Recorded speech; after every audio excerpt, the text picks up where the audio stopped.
Hello. So I promised that I'd do some videos and do some tutorial on martial arts. So I'm going to start off where I began in Chun Kung Fu. You'll have to excuse the background noise. I'm in the garden and it's a little bit windy. But yeah, my name's Richard Kerr.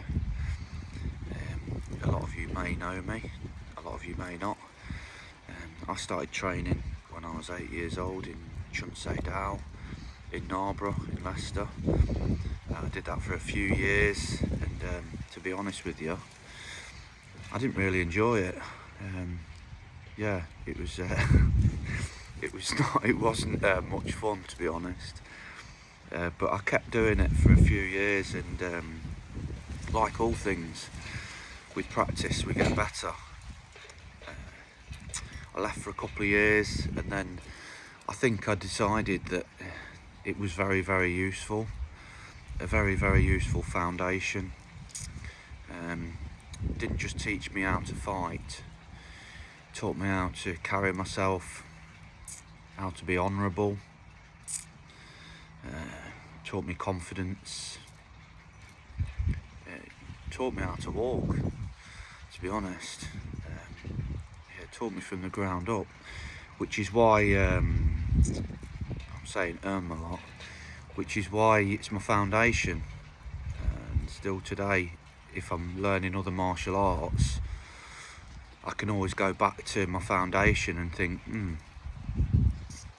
how should this look, or how should this be done? And also, what's the best way to teach this? So today I'm just going to go through some of the basics in a few minutes.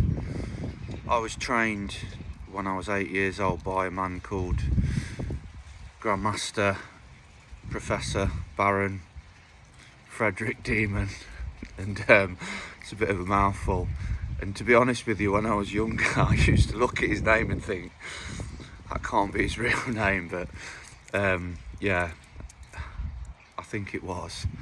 A lot of what he taught me I didn't really understand when he first taught me, but he always used to say, one day you'll look back at these lessons and you'll say, oh, so that's what he meant.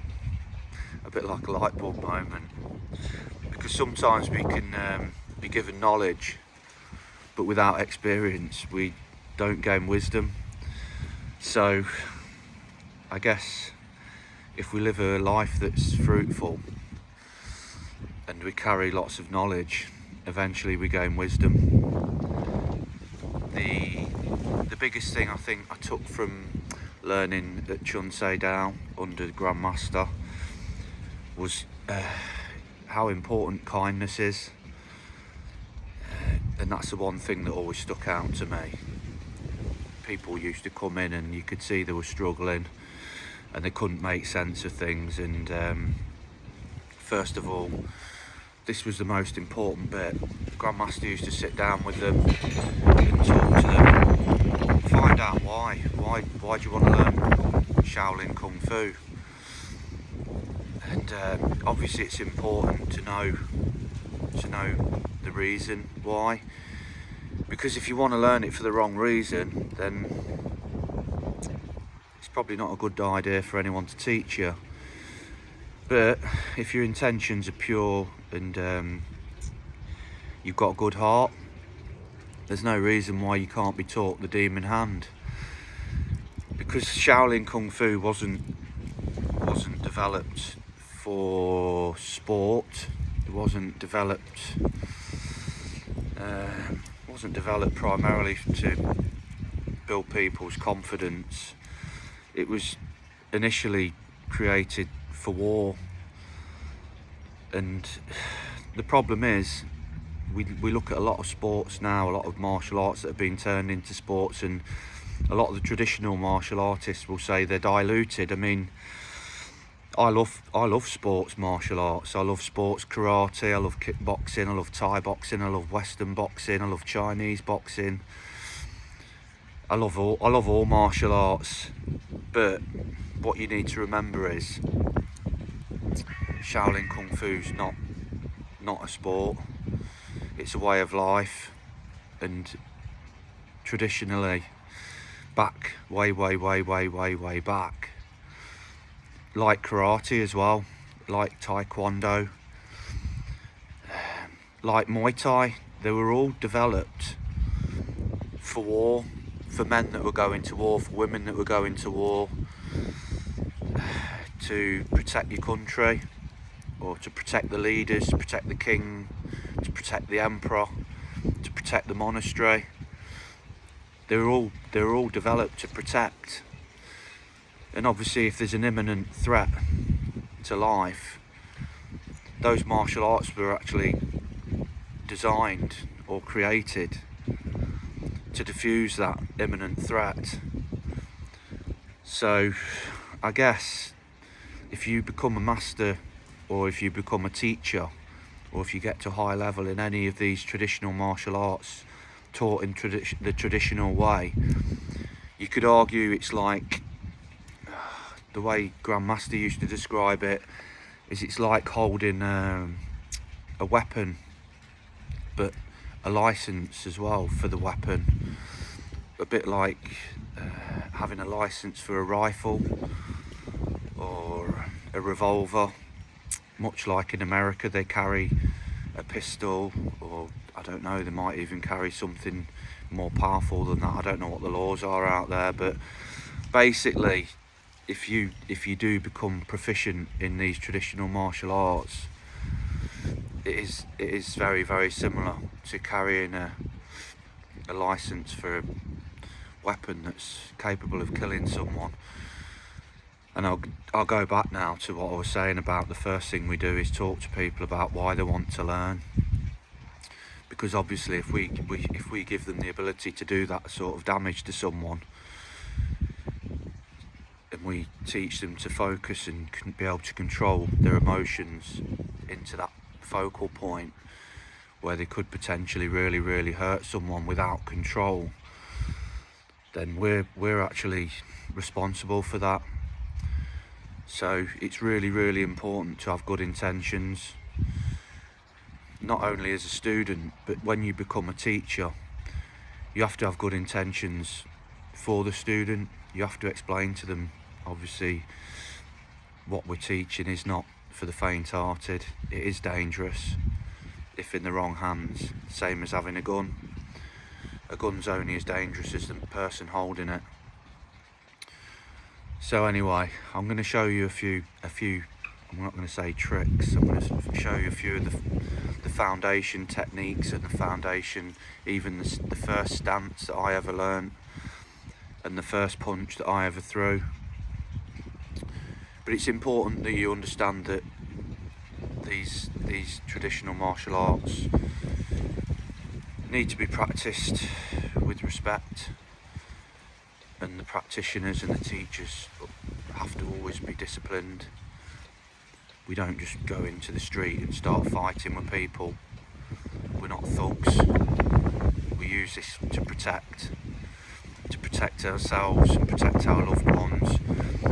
And if we're walking through the street and it looks like something untoward's happening to someone that's vulnerable, we'll use it to protect them as well. Not because we're trying to look good. We're not trying to be big and clever. We don't want people to think we're hard men. In fact, the opposite. We're quite happy to shrink, so you leave us alone. But if we need to, it's nice to have it there. It's nice to have that weapon when it's needed, when we need to use it. But like I say, we're not thugs. We're not trying to train people to be thugs. We're trying to teach people to be honourable, be disciplined, be focused, and not just do well in martial arts, do well in every walk of life, and be good people. Anyway, enough about me, and enough about where I came from. I'm going to show you a little bit of Chun down, which, as I say, was and still is my foundation.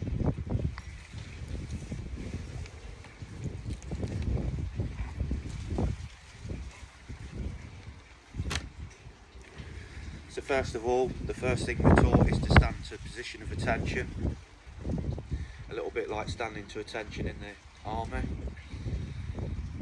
And then the second thing we learn is how to bow. So we take the right fist and the left hand and we take a bow. In the Chun, which is where we learn the Shaolin Kung Fu or Wudang Kung Fu, traditionally we bow into every room and we bow out of every room, and it's to show respect. So we bow in.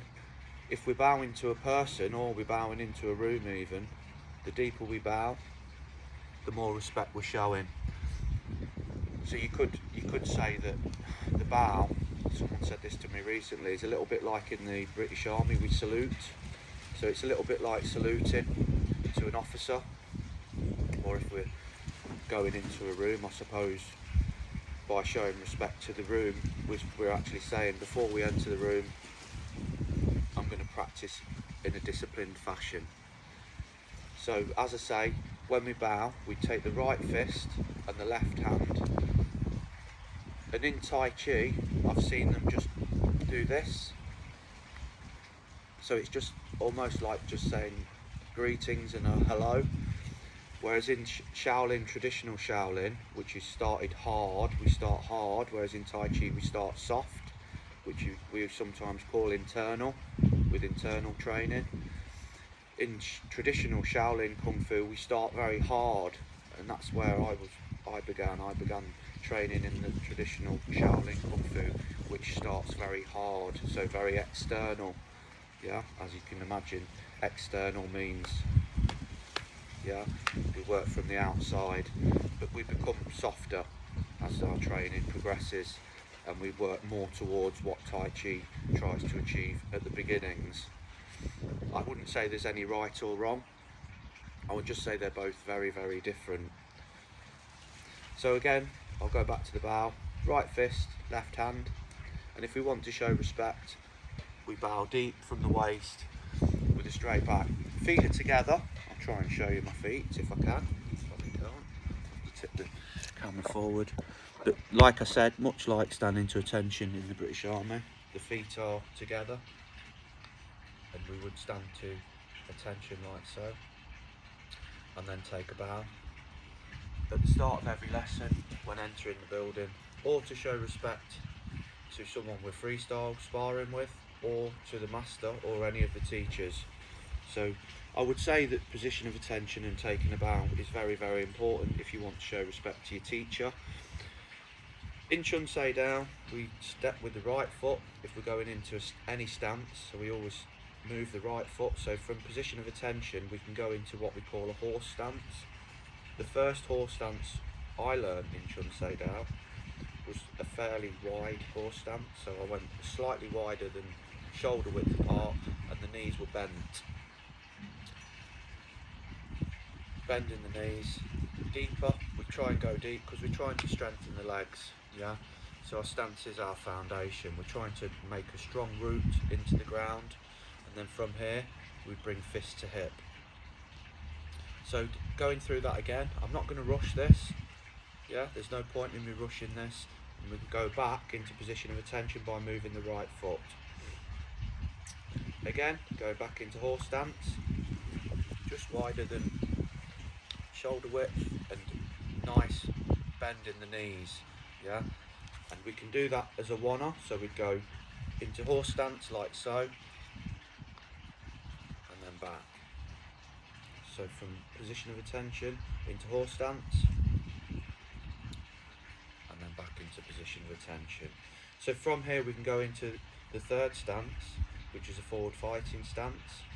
So from here we'd step horse stance first, always into horse stance first, just for practicing these movements in a disciplined fashion.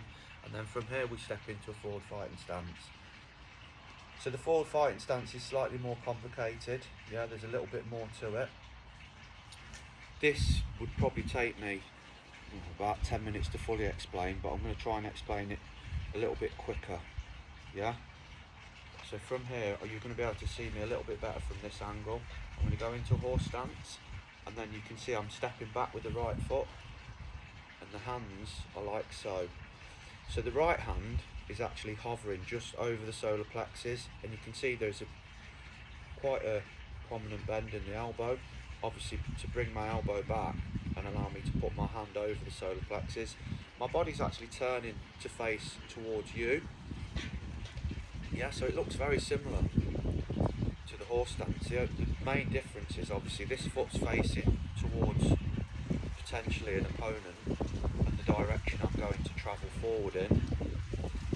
The other foot is facing this way, so it's what we call a T stance. So many sports martial artists or sports martial arts teachers actually teach to not T stance because they like you to push off that back leg.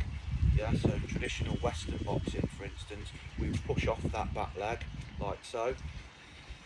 We're just practicing, we're not actually fighting anyone at the moment, so we're going to be disciplined and we're going to do this the way it's taught traditionally. Yeah, so maybe this stance isn't the most practical if you were fighting in a boxing ring.